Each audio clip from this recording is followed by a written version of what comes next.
Magadulong sa inyo sang mga nagapanguna nga balita lokal, national, international, sports, kag entertainment. Aksyon! Balita Evening Edition. Kag karon ang inyong news team. Una sa balita, una sa aksyon. Mayong gabi Metro Bacolod, mayong gabi kabugusan nga Western Visayas. Welcome sa pagpangalagad sang Aksyon Balita Evening Edition. Karon nga adlaw Martes, Mayo 24, tuig 2022. Makitan kita live sa amon official Facebook page kag sa YouTube channel ang Aksyon Radyo Bacolod kag mabatian pa sa www.actionradyobacolod.com.ph. Ang inyong tagbalita Aksyon on Defense Lisay. Kag karon sa ato mga headliners, una sa mga balita lokal. Leonardia nag-file election protest. Samtang kaso ng dengue sa Negros Occidental, alert level na. Sa mga nagapanguna nga balita national, close contacts ang unang kaso ng BA.4 case sa Pilipinas asymptomatic. Samtang VP Robredo nag-concede na. Una sa balita, una sa aksyon. Action Radio Philippine Standard Time, alas 6:10. Detalye sa atong mga nagapanguna nga balita lokal pagkatapos lamang sa mga ini. Dr. Pinoy.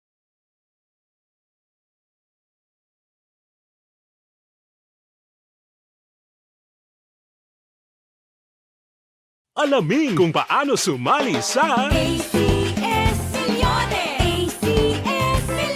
isulat ang iyong pangalan, address, contact number at signature sa isang papel. Ilagay sa white legal-sized envelope kasama ang proof of purchase. At sa labas ng envelope, isulat ang promo title, produktong ginamit at ang MBC station. Pwedeng ipadala o ihulog sa drop boxes sa MBC stations nationwide. DZRH Love Radio. Yes, the best. Easy Rock, Aksyon Radyo, and Radyo Natin. May weekly draws na, may grand draw pa. Hatid ng unique toothpaste, Pride Detergent, Star Wax Floor Wax, Shield Bath Soap, Smart Dishwashing, White Rose Papaya with Vitamin B3 at Charm Fabcon. Pwede kang maging milyonaryo sa ACS Milyones. Submission of entries is from February 28 to May 27, 2022. Grand draw is on June 18, 2022. Promo period is from February 28 to June 18, 2022. See posters for details. For DOH, FDA, CCH, UHSRR permit number 0087, series of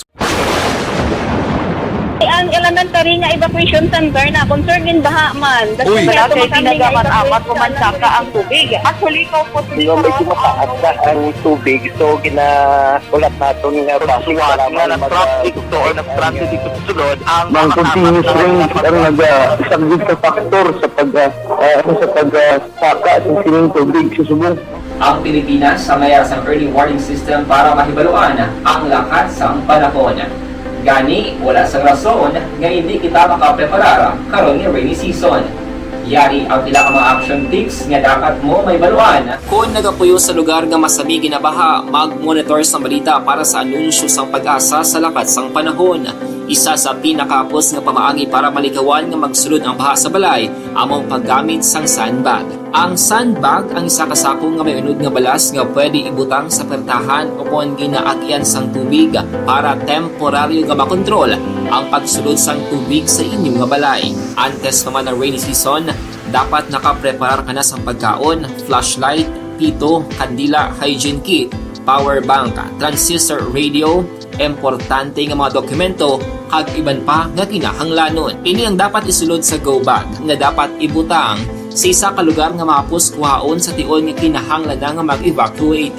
Sa tion sa pagbaha dapat butangan sang tape ang saksakan sang mga outlet kag ibutang sa mataas nga mga lugar ang appliances. Kunyara sa evacuation center, dapat man nga ipatuman ang minimum health protocol, face mask, face shield kag social distancing. Batok sa COVID. Sa panahon sa tig-ululan, dapat man proteksyonan ang ikaayong lawas batok sa pila ka mga masakit. Kang isang dengue, leptospirosis, cholera, typhoid fever, hepatitis A. Nagpanugyan man ang DOH kay pabili ng proper hygiene kay pag-inom sang limpyo nga tubig. Lutuon sang husto ang pagkaon para malikawan ang contamination. Maghugas sang kamot antes kag pagkatapos ang kaon kag matapos nga mag-usar sang banyo. Likawan man ang paglangoy o kon pagtubog sa baha. Kini sa Action Dale Salazar para sa Action Tips nga nagapahanundong nga maghalong sa tanan nga tion. winner for Digital Storytelling Best Social Media Video is John Dale Salazar, Bacolod, Aksyon Radyo Bacolod, Nurse, DHW, kag iban pa. Magluwas sa mga frontliners nga nagarisgo sang ila kabuhi sa sulod sang hospital. Nagakaangay man nga tagan naton sa pagkilala ang mga frontliner nga nagatrabaho sa sulod sang isolation facility. Ang mga doktor kag nurse nga nagarisgo man sang ila kabuhi sa pagtatap sa mga asymptomatic kag mild COVID cases. Ang mga barangay health workers nga gin-assign sa isolation facility, mga cook nga nagaluto sa mga pagkaon sa mga COVID positive, ang extraction kag disinfection team sang syudad, ang mga utility personnel nga nagakuha sang basura sang mga pasyente. Ini ang mga frontliners kad nakitaan ko ang ila sakripisyo apisar sang manubo nga sweldo o kon allowance halin sa gobyerno. Ako si Action Dale, COVID positive sadto. Naka-recover sa masakit bangod sa bulig sang sini nga mga tawo. Madamo gid na salamat sa tanan nga frontliners.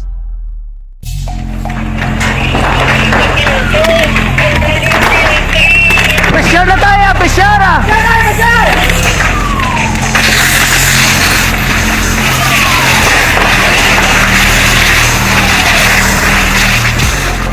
Una sa aksyon!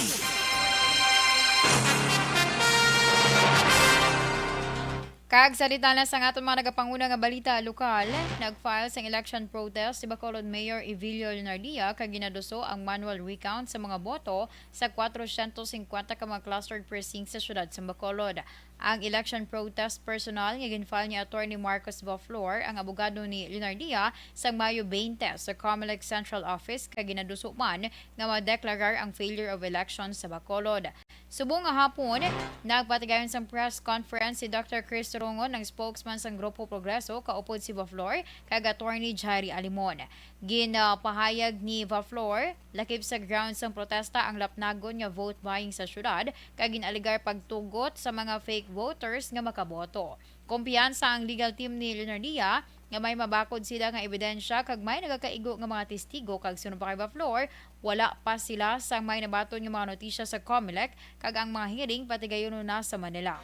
Sa final kag official count sang boto o kung sang mga boto, si Mayor-elect Albi Benitez ay nakakuha sang 171,893 votes, samtang si Leonardia ay nakakuha naman sang 107,447 votes. Actually, I was the one who filed it on the 20th at Comelec main office in Intramuros, Manila.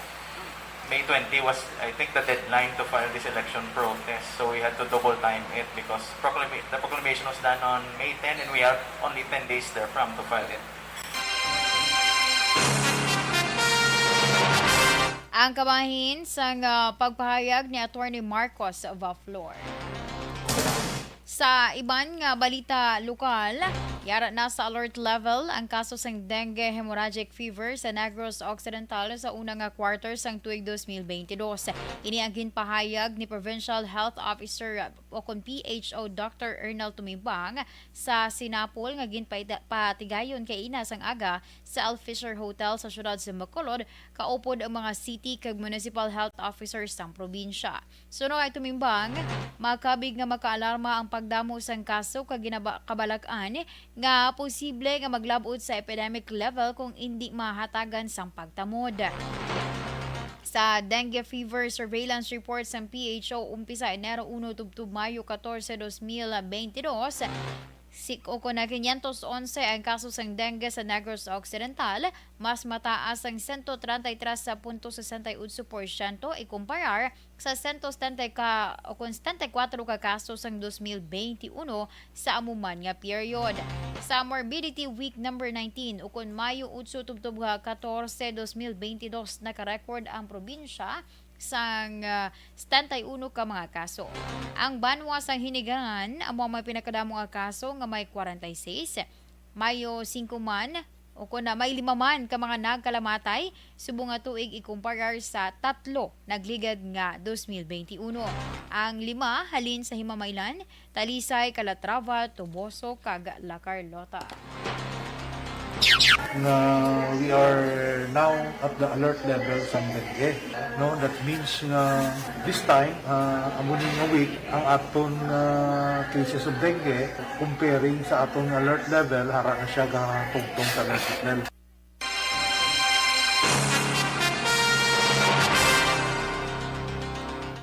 Sa dugang pa, ginsuwestyon naman sa DOH kay Provincial Health Officer Dr. Ernel Tumimbang nga i-activate ang Provincial Anti-Dengue Task Force sa Negros Occidental.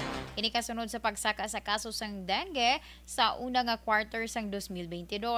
Suno kay Tumimbang nga sa face-to-face meeting nga iyagin patigayon sa mga city kag municipal health officers, iyagin panugyan ang liwat nga pag-activate sang task force agud magtandem sa probinsya sa pag-implementar sang dengue response. May patigayonon nga training sa dengue case management.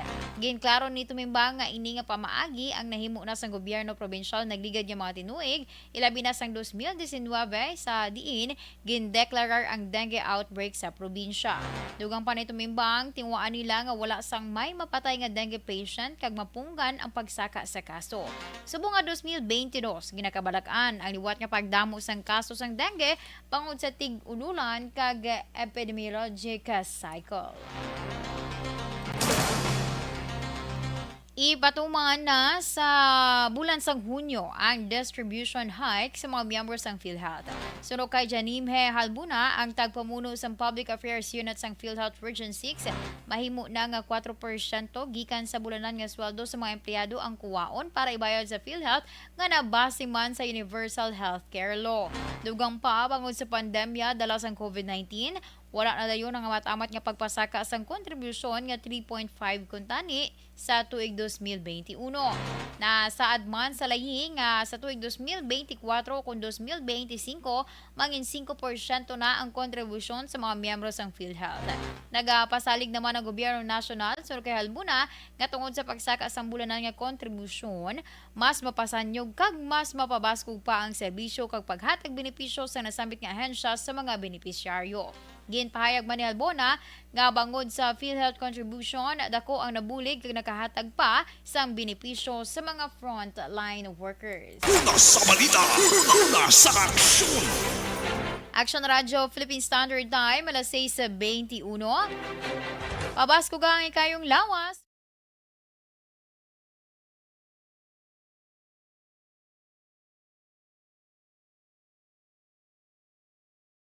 Alamin kung paano sumali sa ACS Milyones! ACS Milyones! Isulat ang iyong pangalan, address, contact number at signature sa isang papel. Ilagay sa white legal-sized envelope kasama ang proof of purchase. At sa labas ng envelope, isulat ang promo title, produktong ginamit at ang MBC station. Pwedeng ipadala o ihulog sa drop boxes sa MBC stations nationwide. DZRH Love Radio. Yes, the best. Easy Rock, Aksyon Radio, and Radyo Natin. May weekly draws na, may grand draw pa. Hatid ng unique toothpaste, Pride Detergent, Star Wax Floor Wax, Shield Bath Soap, Smart Dishwashing, White Rose Papaya with Vitamin B3, at Charm Fabcon. Pwede kang maging milyonaryo sa ACS Milyones!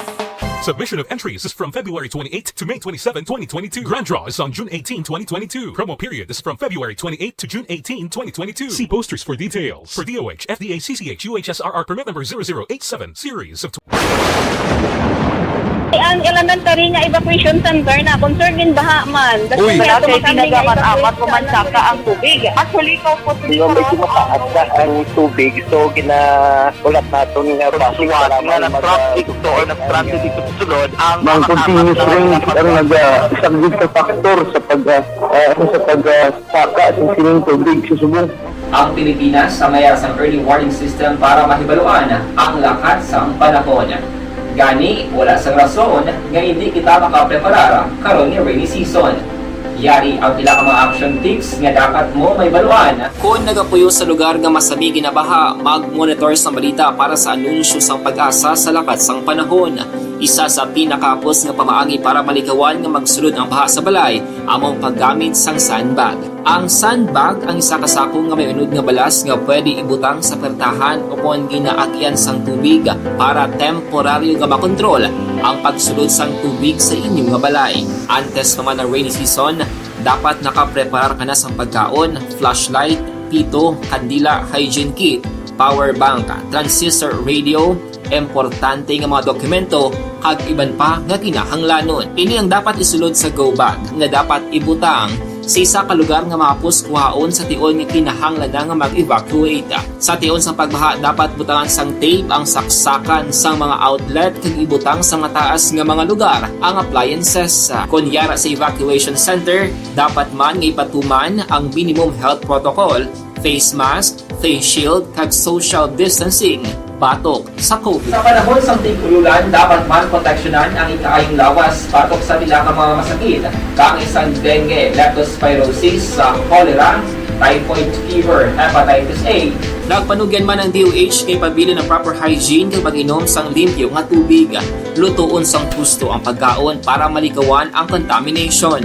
Maghugas sang kamot antes kag pagkatapos ang kaon kag matapos nga mag-usar sang banyo. Likawan man ang paglangoy o kon pagtubog sa baha. It is Action Dale Salazar para sa Action Tips nga nagapahanungnog nga maghalong sa tanan nga tion. And the winner for Digital Storytelling Best Social Media Video is John Dale Salazar, Bacolod, Aksyon Radyo Bacolod, Nurse, DHW, kag iban pa.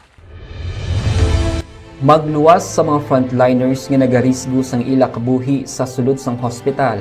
Nagakaangay man nga hatagan naton sa pagkilala ang mga frontliner nga nagatrabaho sa sulod sang isolation facility. Ang mga doktor kag nurse nga nagarisgo man sang ila kabuhi sa pagtatap sa mga asymptomatic kag mild COVID cases. Ang mga barangay health workers nga gin-assign sa isolation facility, mga cook nga nagaluto sa mga pagkaon sa mga COVID positive, ang extraction kag disinfection team sang syudad, ang mga utility personnel nga nagakuha sang basura sang mga pasyente. Ini ang mga frontliners kag nakit-an ko ang ila sakripisyo apisar sang manubo nga sweldo o kon allowance halin sa gobyerno. Ako sa Action Dale, COVID positive sadto. Naka-recover sa masakit bangod sa bulig sang sini nga mga tawo. Madamo gid nga salamat sa tanan nga frontliners.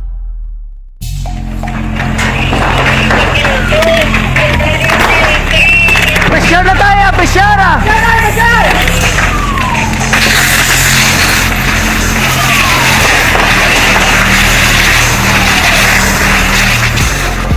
Every day is Fire Prevention Day. Gani importante nga maihibalo kita kung paano malikawan ang sunog. Yari ang pila ka mga action tips angot sa fire prevention. Sa tion nga maghalin sa balay, siguraduhon nga naka-unplug ang tanan nga saksakan. Likawan ang octopus connection o kung ang pagsaksak sang madamo nga gamit sa isa ka outlet.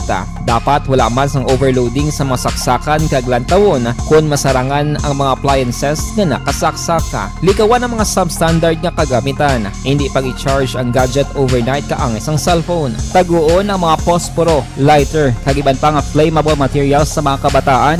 Ag siguraduhon man nga malayo ini sa kalan. Siguraduhon man nga wala nagalik ang inyong LPG. Sa isa ka business establishment, dapat mayara sang fire extinguisher kag dapat nakahibalo ang tanan sa pag-usar sini. Hibaloon man ang expiration date sang fire extinguisher kag i-refill kung expired na. Magpreparar sang fire exit plan lagi padiri ang emergency exit o kung ang lugar nga wala sang harang nga pwede guwaan sa tion sang sunog. Dapat nakasave sa inyong mga cellphone ang mga emergency numbers nga pwede tawagan sa tion sang emerhensya. Kung nagakalayo ang imong lawas, himuon ang stop, drop kag roll. Para malikawan ang sunog, nagakinahanglan ini sang partisipasyon sang publiko. Kung nakahanda kita sa mga kalamidad, dapat preparado man kita sa sunog. Ini sa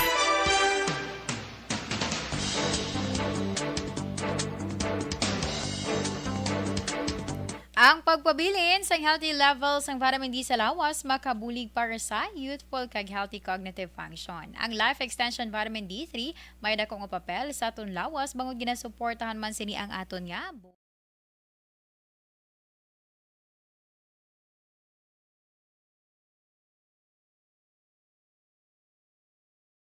Alamin kung paano sumali sa ACS-Milyones! ACS-Milyones! Isulat ang iyong pangalan, address, contact number at signature sa isang papel. Ilagay sa white legal-sized envelope kasama ang proof of purchase. At sa labas ng envelope, isulat ang promo title, produktong ginamit at ang MBC station. Pwedeng ipadala o ihulog sa drop boxes sa MBC stations nationwide. DZRH Love Radio. Yes, the best. Easy Rock, Aksyon Radyo, and Radyo Natin. May weekly draws na, may grand draw pa. Hatid ng unique toothpick. Kag sa detalye sa nga itong mga nagapanguna nga balita national, ginbato na ni Vice President Leni Robredo ang resulta sang eleksyon sa Mayo 9, 2022. Sa canvassing sang Kongreso, ginpahayag sang Legal Counsel ni Robredo nga si Attorney Romulo Macalintal nga hindi sila magkontra sa resulta sang canvassing sa mga Certificate of Canvass o COCs. Nag-waive man ang campus ang outgoing Vice President sang ila appearance sa Joint Canvassing Committee agud mapadasig ang proseso sa pag-isip sang boto para sa presidential race. Tinguaan ni incoming Labor Secretary Bienvenido Laguesma nga ma-encourage ang mas madamo nga Pinoy nga magtinel sa Pilipinas sa baylo nga magtrabaho abroad sa idalom sang administrasyon ni Presumptive President Ferdinand Marcos Jr.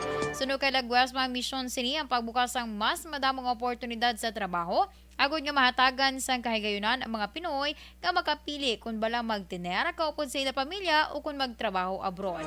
Sang 2020, yara sa 1.77 million ang mga OFW, mas manubo sa 2.18 million sang 2019. Base ini sa datos ginpagwa sang Philippine Statistics Authority. Sa katapusan nga balita national, ginpahayag sa Department of Health nga asymptomatic ang tatlo ka close contacts ang unang kaso sa BA.4 sa Pilipinas. Una ginpahayag ni Dr. Alethea de Guzman, ang officer in charge sa DOH Epidemiology Bureau, ang pasyenteng wala na bakunahan kag asymptomatic ang mayara sa travel history sa Qatar kag South Africa. Dugang pa ni de Guzman, ang nasambit nga pasyente ang nagkakumpleto sa iyang mandatory quarantine halin Mayo 4 tubtob 18 antes pa nagka-close contact sa tatlo ka miyembro sa iyang pamilya nga pareho man nga mga asymptomatic kag fully vaccinated. Sa karon gina-verify pa ang testing status sa mga close contact. Una sa balita, una sa aksyon. Aksyon Radyo Philippine Standard Time, alas 6:31, inyugin pamatian ang kabugusan nga detalye sa aton mga natipon nga mga balita. Diri lamang sa Aksyon Balita Evening Edition, karong adlaw Martes, Mayo 24, 2022. Sa liwat ang inyo balita, Aksyon and Defensor Lisay. Una sa balita, una sa Aksyon, sa Bacolod, Aksyon Radio.